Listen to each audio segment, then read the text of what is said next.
ಸತ್ಯಾಗ್ರಹದಾಗ ಭಾಗವಹಿಸಬಾರ್ದು ಅಂತ ಅಲ್ಲ. ಒಬ್ಬ ಮನುಷ್ಯ ಎಲ್ಲ ರಂಗದಾಗೂ ಭಾಗವಹಿಸ್ಬೋದು, ಇನ್ಕ್ಲೂಡಿಂಗ್ ಬಾಬಾ ಸಾಹೇಬ್ರೂ ಎಲ್ಲ ವಿಷಯಗಳಲ್ಲಿ ಪರಿಣಿತರಿದ್ದರು. ಅವರು ನಾಟಕಗಳಿಗೂ ಭಾಳ ಪ್ರಶಂಸೆ ವ್ಯಕ್ತಪಡಿಸಿದಂಥವ್ರು, ಕಲಾವಿದರಿಗೂ ಭಾಳ ಅವ್ರ ಜೊತೆಗೆ ಕಲಾವಿದರದ್ದು ಒಂದು ರೂಪೇ ಇರ್ತಿತ್ತು. ಅವ್ರು 1 ತಾಸು ಭಾಷಣ ಮಾಡಿದ್ರೆ ಕಲಾವಿದರು 2 ಹಾಡು ಹಾಡಿದ್ರೆ ಆ ಹಾಡುಗಳು ಜನರಿಗೆ ಮುಟ್ತೀವಿ. ಸ್ವತಃ ವಯಲಿನ್ ಪ್ಲೇ ಮಾಡ್ತಾ ಇದ್ರು ಅಂಬೇಡ್ಕರ್, ವಯಲಿನ್ ತಬಲಾ ಪ್ಲೇ ಮಾಡಿ.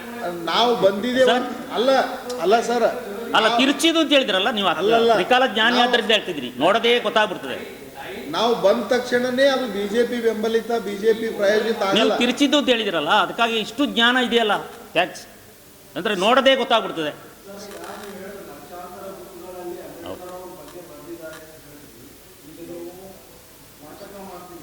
ಹೌದು ಹೌದು ಹೌದು. ನಾನು ಸುಮಾರು ನನ್ನ ಪುಸ್ತಕದಲ್ಲಿ ಗ್ರಂಥಾಲಯದಲ್ಲಿ ಕೊಟ್ಟಿದ್ದೇನೆ 42 ಪುಸ್ತಕಗಳನ್ನು. ಅದರಲ್ಲಿ ಅಂಬೇಡ್ಕರೇ ಬರೆದಿರೋದು. ಟೀಕೆಗಳು ಮತ್ತು ಚಿತ್ರಹಿಂಸೆ ಕೊಟ್ಟಿರ್ತಕ್ಕಂಥದ್ದು ತಾವೆಲ್ಲ ನೋಡಿದ್ದೀರಿ.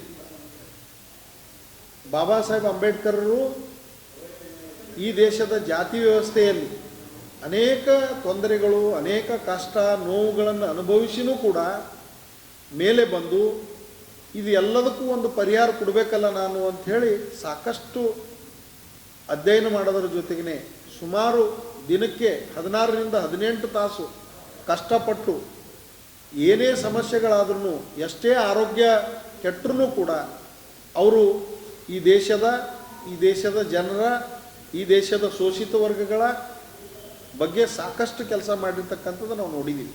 ಆ ಸಂದರ್ಭದಲ್ಲಿ ಅನೇಕ ವಿರೋಧಗಳು ಬಂದವು. ಈಗ ಎಕ್ಸಾಂಪಲ್ ಹೇಳ್ಬೇಕಂದ್ರೆ ಬಾಬಾ ಸಾಹೇಬರ ಕುರಿತು ಅನೇಕ ವಿವಾದಗಳು ಅನೇಕ ಕಡೆ ಇವೆ. ಅವೆಲ್ಲವನ್ನು ಮೀರಿನೇ ಬಾಬಾ ಸಾಹೇಬರ ನಿಜ ರೂಪ ಏನಿತ್ತು, ಬಾಬಾ ಸಾಹೇಬರು ಈ ದೇಶಕ್ಕಾಗಿ ಏನು ಮಾಡಿದರು ಅಂತಕ್ಕಂಥದ್ದು ಪದೇ ಪದೇ ಪದೇ ನಾವು ಹೇಳಲೇಬೇಕಾಗ್ತದೆ. ಅವತ್ತಿನ ಕಾಂಗ್ರೆಸ್ ಬಾಬಾ ಸಾಹೇಬರಿಗೆ ಸ್ವತಂತ್ರ ಸಂಗ್ರಾಮದಲ್ಲೂ ಕೂಡ ಬಾಬಾ ಸಾಹೇಬರು ಬ್ರಿಟಿಷರ ಏಜೆಂಟರು, ಬಾಬಾ ಸಾಹೇಬರು ಭಾರತದ ವಿರೋಧಿಗಳು ಅಂತ ಬಿಂಬಿಸ್ಲಿಕ್ಕೆ ನೋಡಿದ್ರು. ಆದರೆ ಬಾಬಾ ಸಾಹೇಬರು ಎಂದೂ ಈ ದೇಶದ ವಿರೋಧಿ ಕೆಲಸ ಮಾಡಿಲ್ಲ. ಅವರು ಅಮೇರಿಕಾದಲ್ಲಿ ಓದ್ತಕ್ಕಂಥ ಸಂದರ್ಭದಲ್ಲಿ ಅವಾಗಿನ ಅಮೇರಿಕದ ಅಧ್ಯಕ್ಷರು ಆಹ್ವಾನ ಮಾಡ್ತಾರೆ ಅವ್ರಿಗೆ. ಆ ಆಹ್ವಾನಕ್ಕೆ ಬಾಬಾ ಸಾಹೇಬರು ಹೋಗಲ್ಲ, ಹೋದ್ರೆ ಕೆಟ್ಟ ಸಂದೇಶ ಹೋಗ್ತದೇನೋ ಅಂಥೇಳಿ ಬಾಬಾ ಸಾಹೇಬರು ಮರಳಿ ಭಾರತಕ್ಕೆ ಬರ್ತಾರೆ. ಅಂಥ ದೇಶಪ್ರೇಮಿ ಬಾಬಾ ಸಾಹೇಬರನ್ನು ದೇಶ ವಿರೋಧಿ ಅಂತಕ್ಕಂಥ ಹಣೆಪಟ್ಟಿ ಕಟ್ಟಲಿಕ್ಕೂ ನೋಡಿದ್ರು. ಜೊತೆಗೇ ಈ ದೇಶದ ಶೋಷಿತ ವರ್ಗಗಳಿಗೆ ಪ್ರತ್ಯೇಕ ಮತದಾನ ಪದ್ಧತಿ, ದ್ವಿಸದಸ್ಯ ಚುನಾವಣೆಗೆ ಹೋರಾಟ ಮಾಡಿ ಬ್ರಿಟಿಷರಿಂದ ಪಡ್ಕೊಂಡು ಬಂದಿರತಕ್ಕಂಥದಕ್ಕೆ ಗಾಂಧೀಜಿಯವರು ಪುನಾದಲ್ಲಿ ಯರವಾಡ ಜೈಲಲ್ಲಿ ಸತ್ಯಾಗ್ರಹ ಮಾಡೋದ್ರ ಮೂಲಕ ಪಾಕಿಸ್ತಾನ ಬಿಟ್ಟುಕೊಡ್ತಾರೆ, ಬಾಂಗ್ಲಾದೇಶ್ ಬಿಟ್ಟುಕೊಡ್ತಾರೆ. ಆದರೆ ಬಾಬಾ ಸಾಹೇಬ್ರೇನು ದೇಶ ಹೊಡಿತಕ್ಕಂಥ ಮಾತಾಡಿರಲಿಲ್ಲ, ದೇಶ ವಿಭಜನೆ ಮಾತಾಡಿರಲಿಲ್ಲ. ನಮಗೆ ಪ್ರತ್ಯೇಕ ಹಕ್ಕು ಕೊಡ್ರಿ, ಪ್ರತ್ಯೇಕ ಮತದಾನ ಇರಲಿ, ನಮ್ಮದು ಎಲ್ಲರ ಜೊತೆ ಎಲೆಕ್ಷನ್ ಆದ್ರೆ ನಮ್ಮರಲ್ಲೇ ಇರ್ತಕ್ಕಂಥ ಗುಲಾಮರಿಗೆ ಮೇಲ್ವರ್ಗದವ್ರು ಆರಿಸ್ತಿರ್ತಾರ, ಅದಕ್ಕೆ ತಮ್ಮ ನಾಯಕನಿಗೆ ತಾವೇ ಆರಿಸ್ಕೊಳ್ತಕ್ಕಂಥ ಪದ್ಧತಿ ವ್ಯವಸ್ಥೆ ಇರಲಿ ಅಂಥೇಳಿ ತಂದಿರ್ತಕ್ಕಂಥದ್ದು.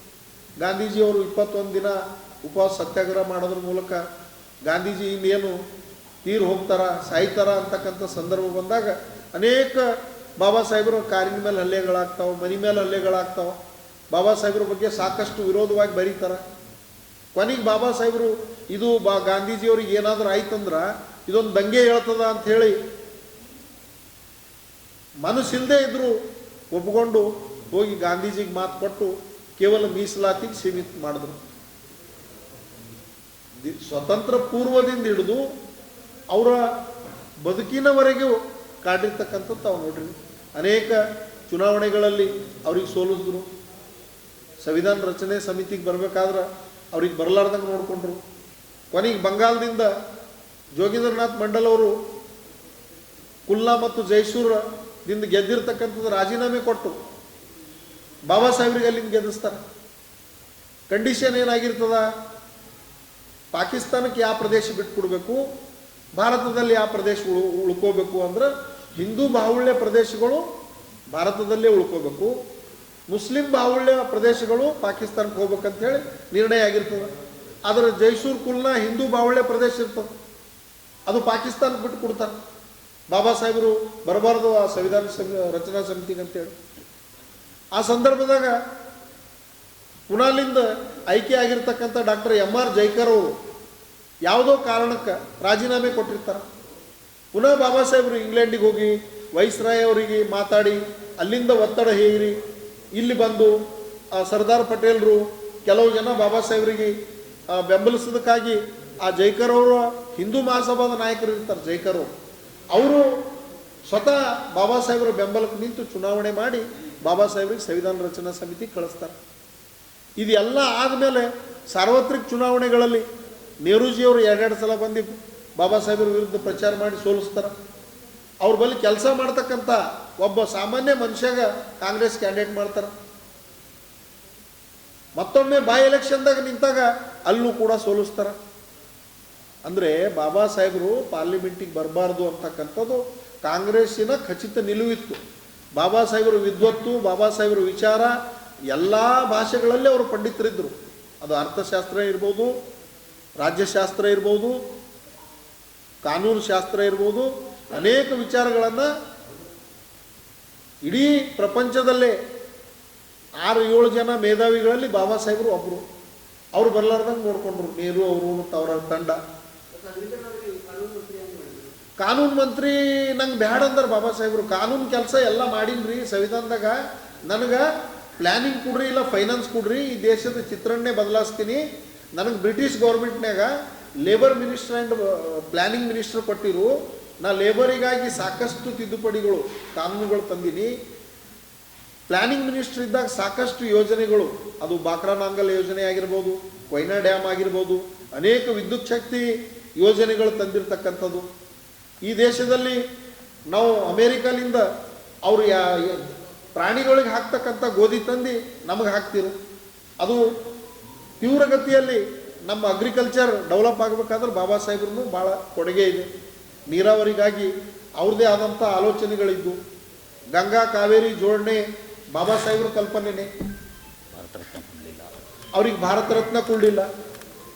ಸಾಹೇಬರು ನಮ್ಮ ಅಡ್ಡಂಡ ಕಾರ್ಯಪ್ಪ ಸಾಹೇಬ್ರು ಹೇಳ್ದಂಗೆ ಸೆಂಟ್ರಲ್ ಹಾಲ್ನ್ಯಾಗ ಬಾಬಾ ಸಾಹೇಬ್ರ ಫೋಟೋ 20 ವರ್ಷದವರೆಗೆ ಇರಲಿಲ್ಲ, 20-30 ವರ್ಷವರೆಗೆ ಇರಲಿಲ್ಲ.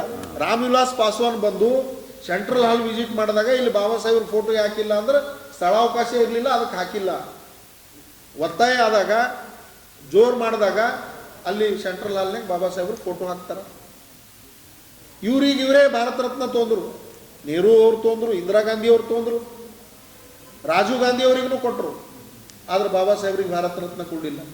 ಅದು VP ಸಿಂಗ್ ಗೌರ್ಮೆಂಟ, ವಾಜಪೇಯಿ ಅವರ ಬೆಂಬಲಿತ ಗೌರ್ಮೆಂಟ, ಬಹನ್ ಮಾಯಾವತಿ ಅವರ ಬೆಂಬಲಿತ, ಕಾಂಚೀರಾಮ್ಜಿ ಅವರ ಬೆಂಬಲಿತ ಸರ್ಕಾರ. ಇವರೆಲ್ಲರ ಒತ್ತಾಯಕ್ಕಾಗಿ ಏನು ರಾಮ್ ವಿಲಾಸ್ ಪಾಸ್ವಾನ್ ಅವರ ಮುತುವರ್ಜಿಯಿಂದ ಮತ್ತು ಅಟಲ್ಜಿ ಅವರು ಕೂಡ ಒತ್ತಾಯ ಮಾಡಿದ್ರು ಬಾಬಾ ಸಾಹೇಬ್ರಿಗೆ ಭಾರತ ರತ್ನ ಕೊಡಲೇಬೇಕು ಅಂತೇಳಿ. ಆ ಸಂದರ್ಭದಾಗ ಭಾರತ ರತ್ನ ಕೊಟ್ಟರು. ಅನೇಕ ವಿಚಾರಗಳವ. ಬಾಬಾ ಸಾಹೇಬರು ರಾಜೀನಾಮೆ ಕೊಡಲಿಕ್ಕೆ ಕಾರಣಗಳೇನು? ನನಗೆ ಸರಿಯಾಗಿ ನಡೆಸ್ಕೋತಾ ಇಲ್ಲ ಕಾಂಗ್ರೆಸ್ ಸರ್ಕಾರ ಅಂತ. ಜೊತೆಗೇ ಹಿಂದುಳಿದ ವರ್ಗಗಳ ಆಯೋಗ ಮಾಡಿರೋದು ಒತ್ತಾಯ ಮಾಡ್ತಾರೆ, ಅದನ್ನೂ ಮಾಡಲ್ಲ. ಮಹಿಳೆಯರಿಗೆ ಹಿಂದೂ ಕೋಡ್ ಬಿಲ್ ತರ್ತಾರ, ಅದನ್ನೂ ಮಾಡಲ್ಲ. ಇವೆಲ್ಲನೂ ಕೂಡ ನೋಡಿಕೊಂಡೇ ಬಾಬಾ ಸಾಹೇಬರು ಹೊರಗೆ ಬರ್ತಾರೆ. ಬಾಬಾ ಸಾಹೇಬರು ಹೊರಗೆ ಬಂದಾಗ, ಬಾಬಾ ಸಾಹೇಬರು ತೀರ್ಕೊಂಡಾಗ ಅವ್ರ ಪಾರ್ಥಿವ ಶರೀರ ಅಲ್ಲಿ ಅಂತ್ಯ ಸಂಸ್ಕಾರ ಮಾಡೋಕ್ಕೆ ನೀವು 100 ಎಕರೆ ತೋತೀರಿ, 50 ಎಕರೆ ತೋತೀರಿ ಗಾಂಧಿ ಕುಟುಂಬದವ್ರು. ಬಾಬಾ ಸಾಹೇಬ್ರಿಗೆ ಒಂದು 10 ಎಕರೆ ಕೊಡಲಿಲ್ಲ ನೀವು. ಯಾಕಂದ್ರೆ ಈ ರಾಷ್ಟ್ರೀಯ ಸ್ಮಾರಕ ಆಗ್ತದ, ಇಂಟರ್ನ್ಯಾಷನಲ್ ಜನ ಬರ್ತಾರ, ಬಾಬಾ ಸಾಹೇಬ್ರ ಪ್ರಚಾರ ಆಗಬಾರ್ದು ಅಂಥೇಳಿ ಬಾಬಾ ಸಾಹೇಬ್ರಿಗೆ ಅವಮಾನ ಮಾಡಿದ್ರಿ. ಅವ್ರ ಪಾರ್ಥಿವ ಶರೀರ ತರಲಿಕ್ಕೂ ಸಾಕಷ್ಟು ಕಷ್ಟ ಆಯಿತು. ಜಗಜೀವನ್ ರಾಮ್ ಅವರು ಅನೇಕ ನಮ್ಮ ಮುಖಂಡರು ಕಾಂಟ್ರಿಬ್ಯೂಷನ್ ಮಾಡೋದ್ರ ಮೂಲಕ ಬಾಬಾ ಸಾಹೇಬ್ರ ಪಾರ್ಥಿವ ಶರೀರ ಮುಂಬೈಗೆ ತರ್ತಾರೆ. ಅಲ್ಲೂ ಕೂಡ ಸರಿಯಾಗಿ ನಡೆಸ್ಕೊಳ್ಳಿಲ್ಲ. ಸಮುದ್ರ ದಂಡಿ ಮೇಲೆ ಬಾಬಾ ಸಾಹೇಬ್ರ ಅಂತ್ಯಕ್ರಿಯೆ ಆಗ್ತದೆ. ಅನೇಕ ವಿಚಾರಗಳು ಈ ದೇಶದಲ್ಲಿ ಬಾಬಾ ಸಾಹೇಬರ ವಿರುದ್ಧ ನಡೆದಿರ್ತಕ್ಕಂಥ ಹೆಣದಿರ್ತಕ್ಕಂಥ ಕುತಂತ್ರ ಇದೆ. ಬಾಬಾ ಸಾಹೇಬ್ರಿಗೆ ಇವತ್ತಿಗೂ ಜಾತಿಗೆ ಸೀಮಿತ ಮಾಡ್ತಕ್ಕಂಥದ್ದು, ಒಂದು ವರ್ಗಕ್ಕೆ ಸೀಮಿತ ಮಾಡ್ತಕ್ಕಂಥದ್ದು, ಎತ್ತಿ ಕಟ್ತಕ್ಕಂಥದ್ದು ಈ ದೇಶದಲ್ಲಿ ನಡೀತಾ ಇದೆ. ಆ ಕಾರಣಕ್ಕಾಗಿ ಆ ಎಲ್ಲ ಹಿನ್ನೆಲೆಯಲ್ಲೇ ಈ ನಾಟಕ ಇದೆ. ಈ ನಾಟಕ ಬಾಬಾ ಸಾಹೇಬರ ನಿಜ ಘಟನೆಗಳು ಮತ್ತು ಬಾಬಾ ಸಾಹೇಬರು ಈ ದೇಶಕ್ಕಾಗಿ ಏನು ಮಾಡ್ಯಾರ. ಆ್ಯಕ್ಚುಲಿ ಡ್ಯೂರೇಷನ್ 2 ಗಂಟೆ 15 ನಿಮಿಷ. ಆ್ಯಕ್ಚುಲಿ ಮಹಾತ್ಮ ಯಾರು